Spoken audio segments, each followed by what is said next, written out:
Welcome to Hope for Nutley Speaker Series, Hope Speaks.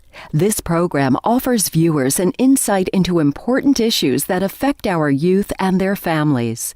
Our interviews feature stories and testimonies from those who have suffered through addiction, those who lost someone to addiction, counselors, clergy, and other contributors who can help offer support, understanding, information, and insight to those in need. HOPE, which stands for Helping Our Parents Endure, was founded in 2008 by Commissioner Petracco as a local community initiative to provide parents, guardians, and loved ones with the education and tools necessary to prevent substance abuse and the strength, support, and courage to find help when it's needed.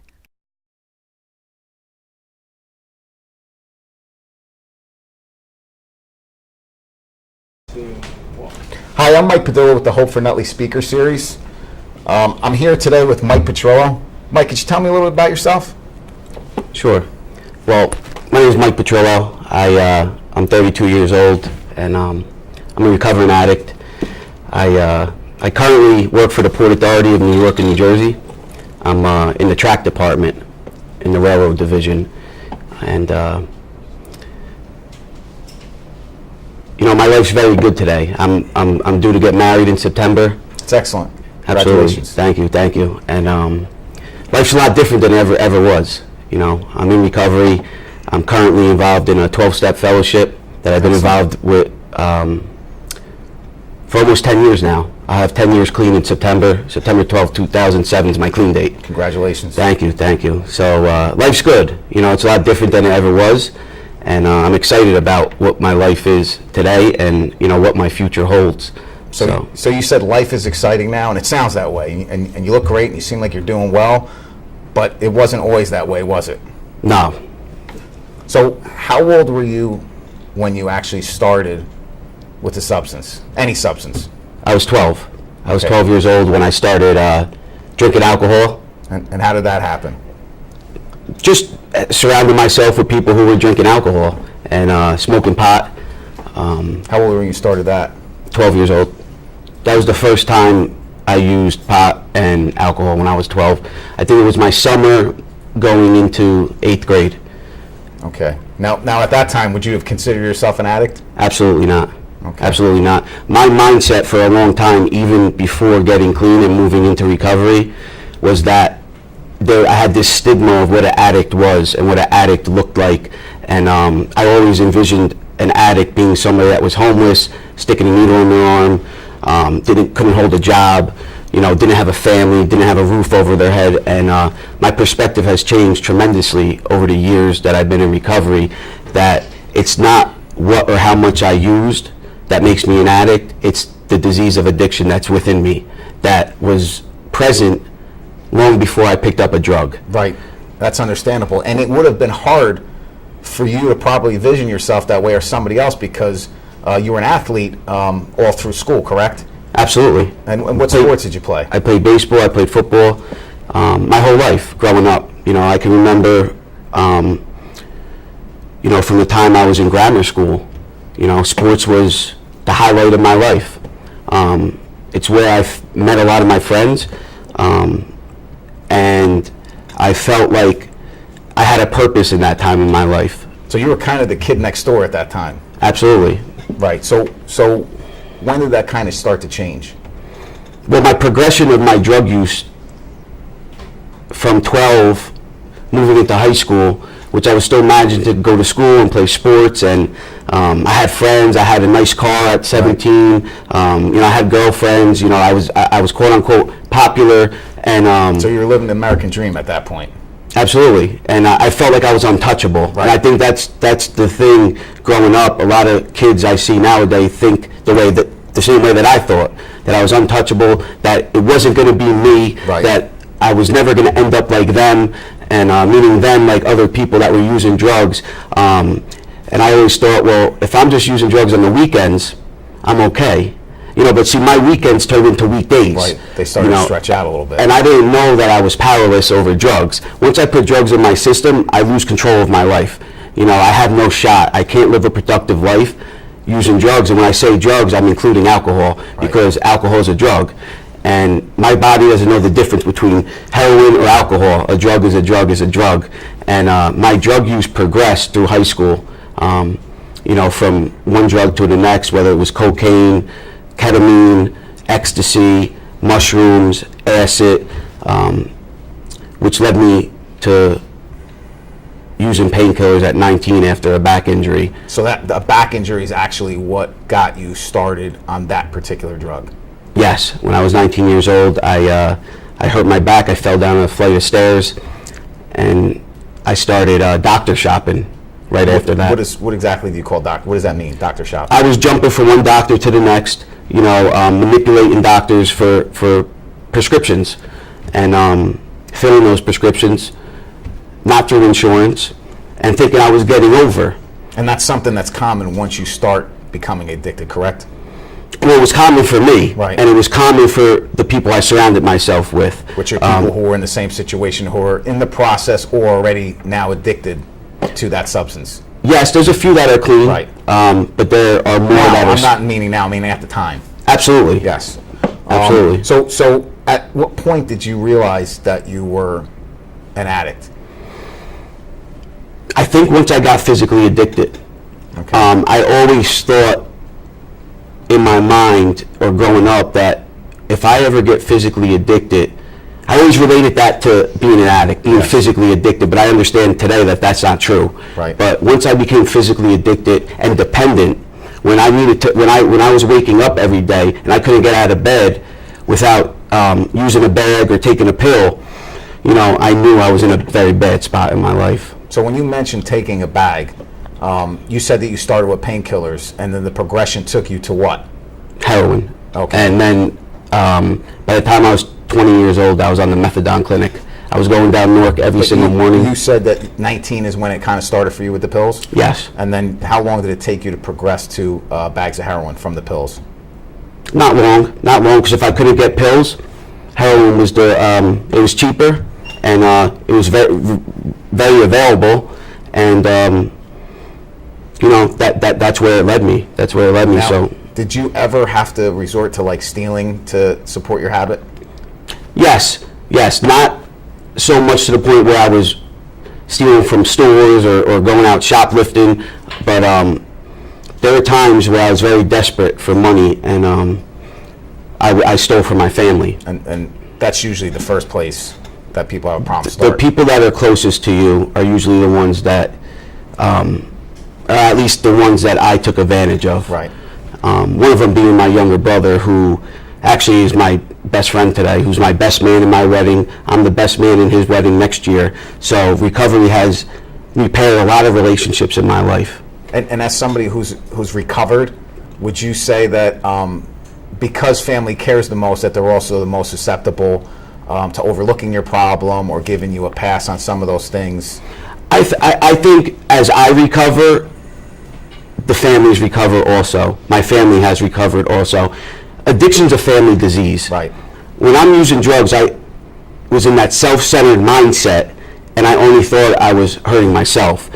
When I got clean, I was able to start to see the damage that I caused to others. Yes. And part of the 12-step fellowship that I'm in, the program, the 9th step is about making amends. Mm-hmm.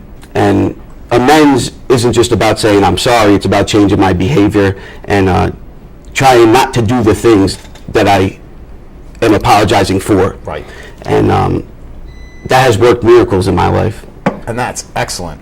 But my question is, when you start out on this road, your family, were they there to support you?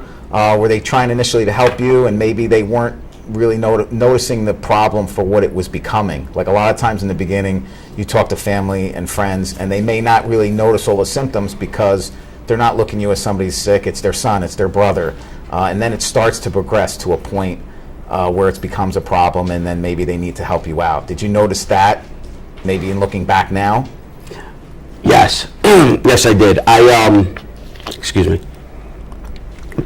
When I was 20, I tried to get clean. I went into detox. Mm-hmm. I was sick. I was withdrawing from heroin, pills, And my parents brought me to that detox.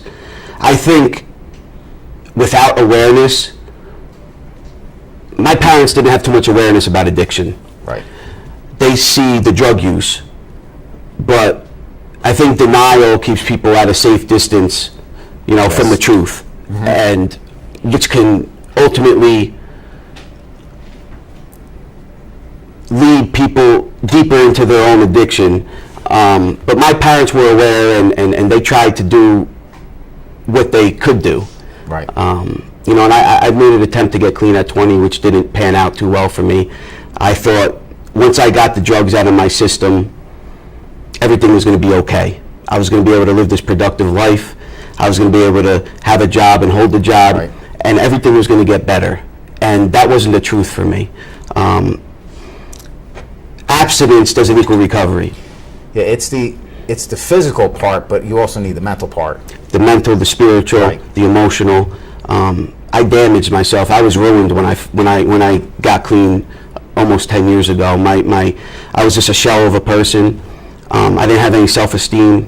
I had no self-acceptance, and my perspective was distorted Right.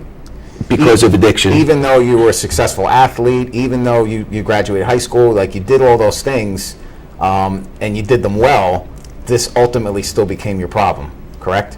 Absolutely, yes. And what finally said to you, I need to do something to change this? What made you finally get the help that made you successful? What was the turning point for you?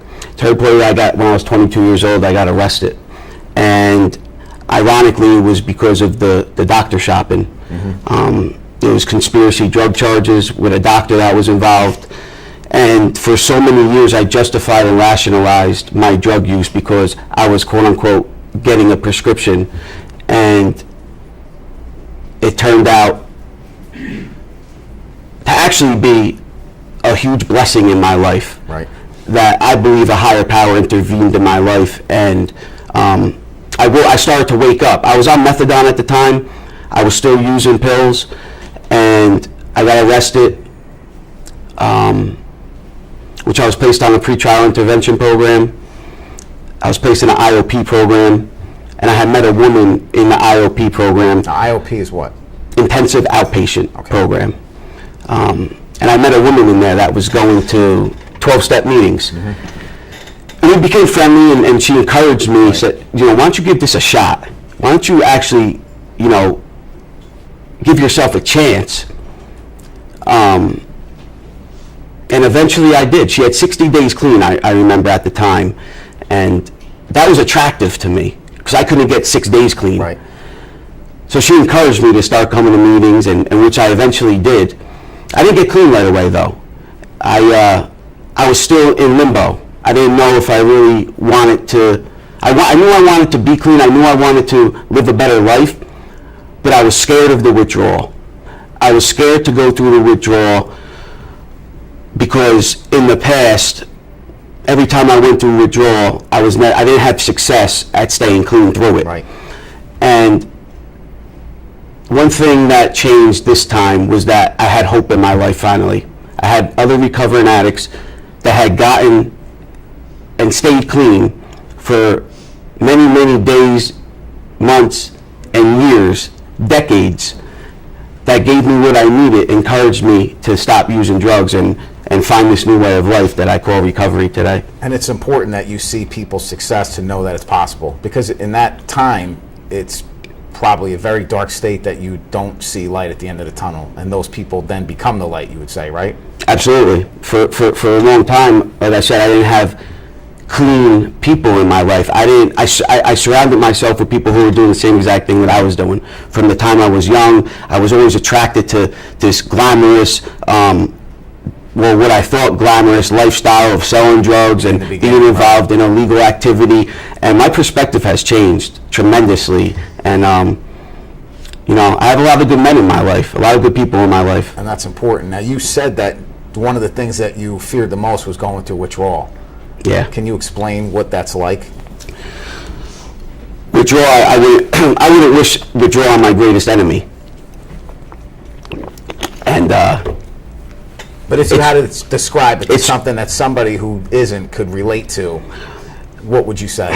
Well, it's one of the most uncomfortable things I've ever had to go through. The anxiety, the hot and cold sweats, the sleepless nights, the aches and pains, the vomiting, and just the mental obsession that didn't turn off. Right. And I didn't think it was ever going to stop. Right. It was tough. It was tough, but there's a saying in recovery that either we suffer the pain of withdrawal or we continue using.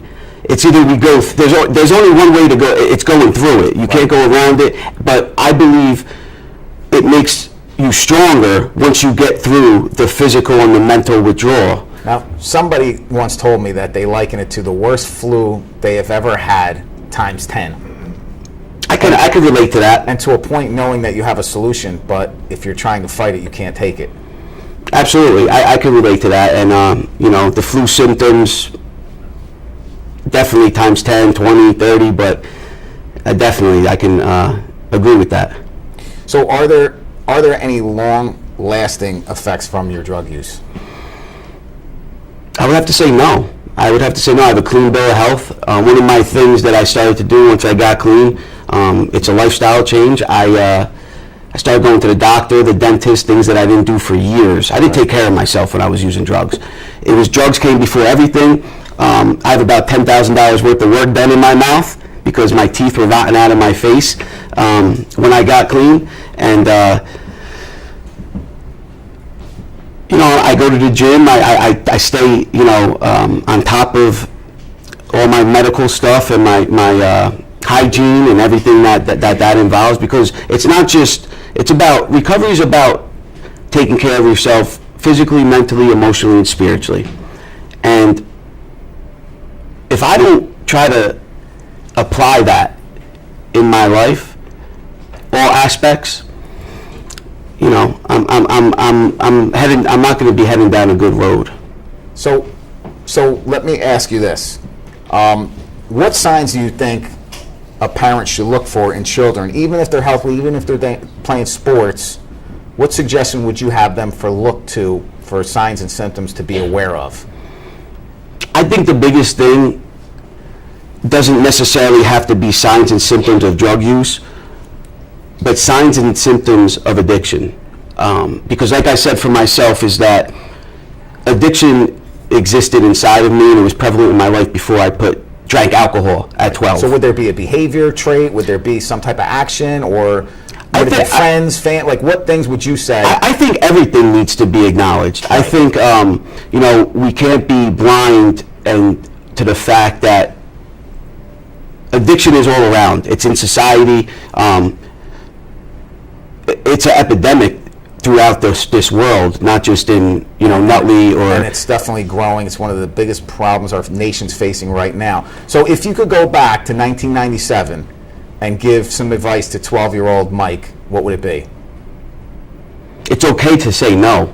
It's okay to not be with the in crowd if the in crowd, quote unquote in crowd, if the in crowd is whether they're using drugs, selling drugs, involved in illegal activity. I didn't think at the time, and I didn't have the ability to say no, but I didn't think there was any wrong in what I was doing, because I didn't look at pot or alcohol as a drug when I was 12 years old. But I didn't know when I was 12 years old that the pot and the alcohol was going to turn into heroin and methadone. Right. And that's the reality of addiction. It's progressive, it's incurable, and it's fatal, ultimately. Right. But if I can look back and have a conversation with me at 12, I would take interest in me. I would invest in my life as I think as a community and as a recovering addict. If there's somebody that I know that I think may need help, whether it's a symptom, a behavior, maybe they're stealing, maybe they're lying a lot, maybe they're sleeping a lot, maybe they're just hanging around the wrong crowd, that there's no secrets. Right. You know what I mean? There's no secrets when you live in a small town. You know who's what and who's not, you know who's doing good and who's doing bad.